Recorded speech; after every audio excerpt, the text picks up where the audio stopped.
September மாதம் 15ஆம் தேதி 1909ஆம் ஆண்டு நடராசன் என்பவருக்கும் பங்காரு அம்மாவுக்கும் ஒரு அழகான ஆண் குழந்தை பிறக்கிறது.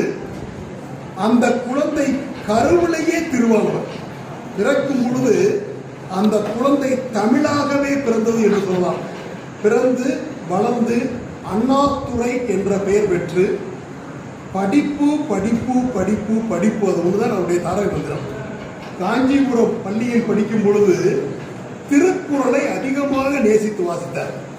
அகர முதல எழுத்தெல்லாம் ஆதி பகவன் முதற்கே உலகு என்று ஒரு வார்த்தையாக உச்சரித்து திருக்குறளை படித்தார். பின்னர் உயர்கல்வி வரும்போது ஆங்கிலத்தை நேசித்தார். பள்ளி படிப்பை முடித்து சென்னை பச்சையப்பன் கல்லூரியில் BA காமர்ஸ் கல்லூரியில் படிக்கும் பொழுது நூலகத்திலேயே கூடு கட்டிய ஒரு மனிதர் அண்ணாதுரை. நூலகத்திலேயே படித்து கல்லூரி இறுதித் தேர்வு வருது முடிவு. முதல் மாணவனாக பச்சையப்பன் கல்லூரியில் தேர்ச்சி பெற்றவர். இன்னும் அந்த வரலாற்றை யாரும் மாற்ற முடியாது.